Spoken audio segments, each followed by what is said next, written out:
Ada satu soalan lagi. Dia tanya, ada orang menjawab azan ni sebagaimana Bilal sebut, sebagaimana muazzin sebut. Lagu mana Ustaz dia tu? Dia ikut muazzin sebut. Jadi ke tak jadi? Okey. Jadi ikut tu bila 100%. Allahu Akbar, Allahu Akbar. Dia pun jawab Allahu Akbar, Allahu Akbar. Sehingga Tok Bila sebut hayya 'ala solah, dia sebut hayya 'ala solah juga. Hayya 'alal falah, dia jawab dengan hayya 'alal falah juga. Lagu mana Ustaz? Okey, cantik soalan ni. Dulu kita pernah baca dah Okey.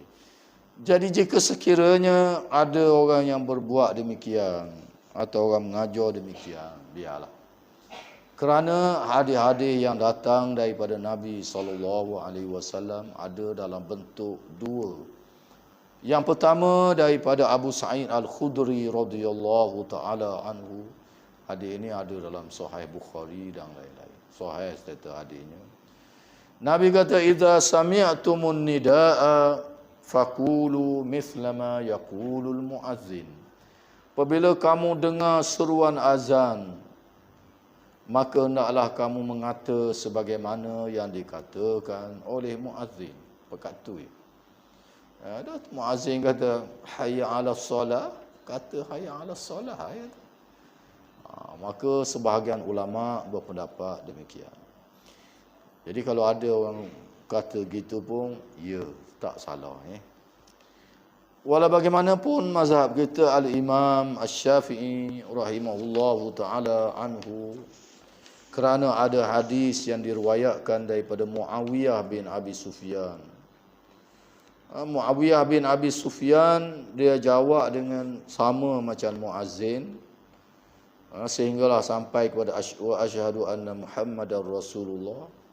Kemudian sampai dekat hayya 'alas salat, Muawiyah bin Abi Sufyan menjawab dengan la haula wala quwwata illa billah.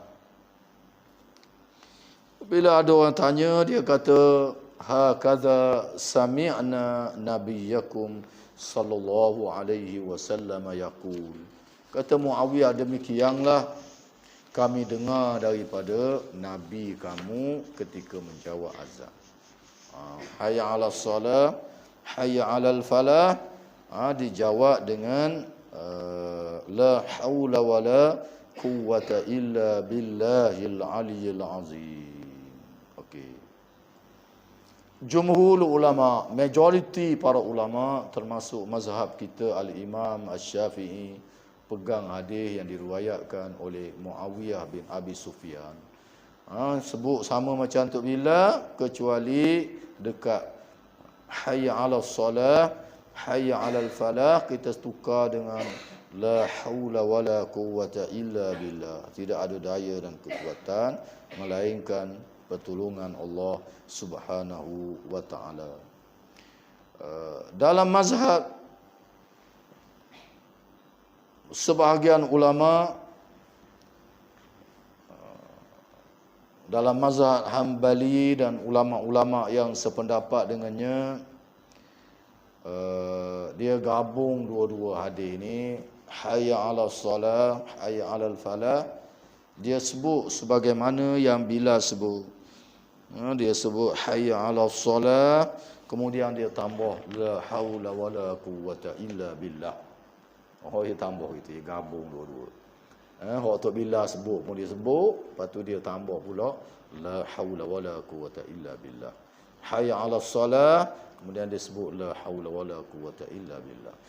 Hayya 'alal falah, dia sebut hayya 'alal falah, kemudian dia sebut la haula wala quwwata illa billah. Jadi kedua-dua cara ini boleh berlaku, boleh berlaku. Rasa kata apalah kalau kita dengar orang jawab, pergi luar negara mana ni? Tok Bila sebut hayya 'alas salah, dia kata hayya 'alas salah juga. Kalau rasa kata apa ilmu ini terlalu luas. Hadir-hadirnya banyak dan boleh buat belaka. Ketika Bilal menyebut as-salatu khairum minan naum, disebut di dalam hadis-hadisnya, kita menjawab dengan sadaqta wa bararta, betul lah apa yang awak sebut ni wahai muazzin, dan mendapat keberkatanlah kamu, kebajikanlah kamu. Okey, boleh jawab belaka jadi kalau kita ada dengar orang jawab begitu, biarlah kerana hadis-hadis yang datang berhubung dengannya sahih belaka. Ada dalam Bukhari belaka, dalam Muslim pun begitu juga, dalam sunan-sunan pun begitu juga. Jadi kalau orang jawab sebagaimana muazzin kata, ya. Kalau dia tukar dekat hayya 'alas salam, hayya 'alal falah dengan la haula wala quwata illa billah pun ya juga. Ya belaka, tak jadi halangan ni. Kalau tak kata pun tak ada apa-apa. Saya sudah sebut dulu hukum dia sunat. Kecuali ada sebahagian ulama yang menganggap ianya adalah wajib. Okey, khilaf jugalah. Majoritinya kata sunat. Okey. Maknanya kalau tak jawab pun tak apa. Jawab itulah yang lebih baiknya. Okey.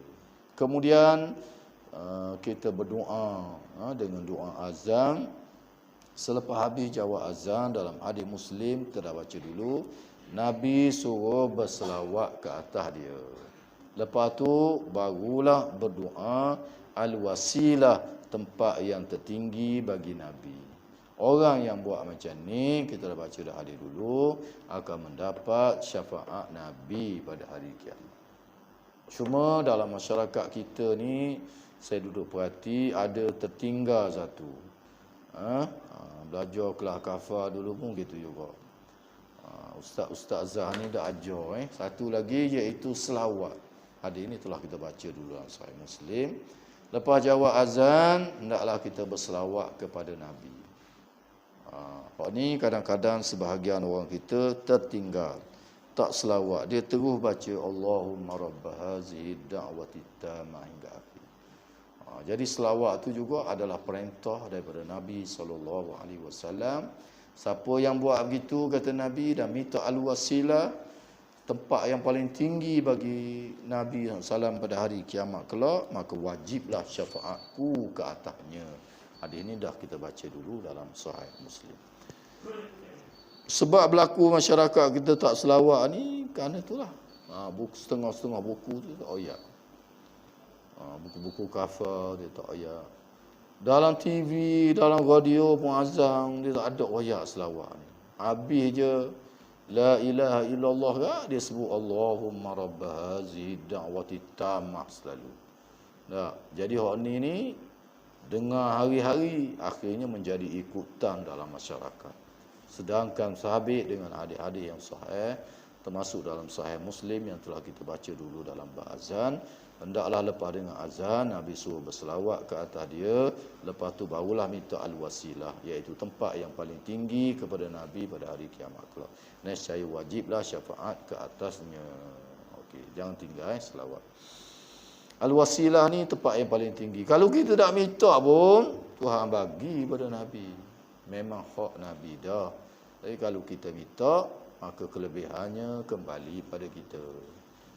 Maka Nabi akan beri syafaat pada kita. Azam berapa kali sehari dah. Sebutlah sebagaimana yang Nabi bagi tahu. Wallahu taala anhu a'lam. Aqulu qawli hadza wa astaghfirullahal azim li wa lakum.